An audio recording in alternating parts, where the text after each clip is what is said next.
Avant, j'étais vraiment une pure citadine. Et puis voilà, en 2017, grosse remise en question et j'ai tout lâché pour reprendre le domaine.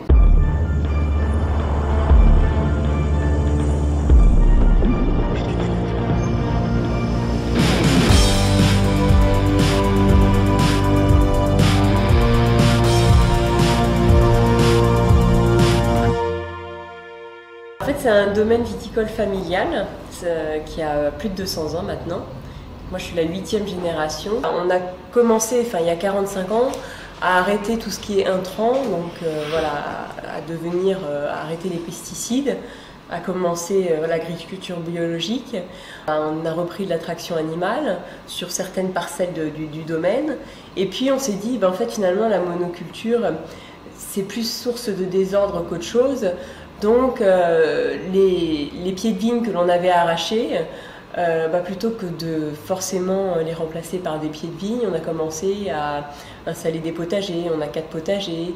On a aussi après répondu à un appel à projet qui nous a financé plus de 2000 arbres et arbustes. Ça nous a permis de changer complètement le paysage du domaine, de pouvoir aussi avoir un nouveau revenu économique, puisque aujourd'hui,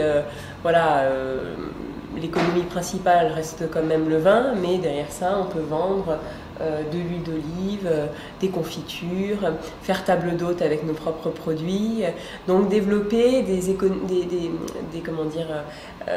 activités parallèles, toujours en lien avec le vin, puisqu'en fait l'idée étant de pouvoir promouvoir à la fois la biodiversité, mais en même temps un certain art de vivre, et surtout où on se laisse pas aller, on mange toujours des bonnes choses et des choses au kilomètre zéro. On a aussi nos moutons, puisque comme on a commencé à arrêter de labourer le sol et de laisser un sol vivant, on a de l'herbe forcément, et donc qui dit herbe entre les rangées, il dit quid de la tondeuse.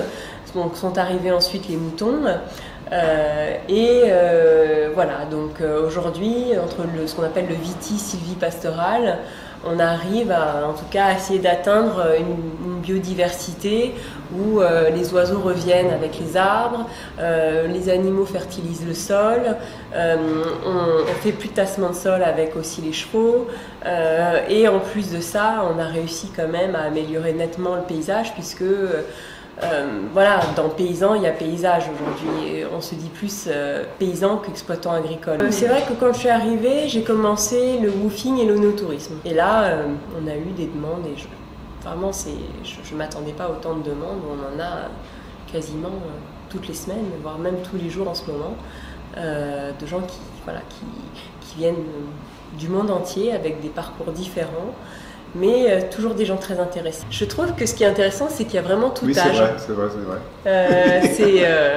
On a aussi des gens qui, sortis de la retraite, se disent mais en fait, j'ai encore plein d'énergie et je veux découvrir le monde autrement, donc je vais dormir chez l'habitant et puis surtout l'aider et apprendre un peu ce que je ne sais pas faire. Quand il y a eu le Covid et qu'on s'est tous retrouvés confinés, les médias nationaux ont envoyé le message comme quoi les agriculteurs, les viticulteurs avaient besoin de bras.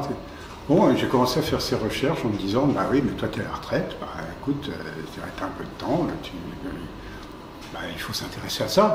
Et alors pendant le confinement, je me suis dit 2 jours par semaine, et après le confinement, je suis revenu régulièrement. Voilà, et après on s'attache, parce que c'est un domaine tellement formidable. Et ici, c'est vrai qu'on croise tout plein de personnes, de milieux différents, et des gens qui parlent différentes langues, qui viennent avec différentes expériences, que ce soit professionnelles ou d'études. Et ça fait des croisements qui sont assez formidables. Et quelque part, c'est de là que vient l'innovation aussi.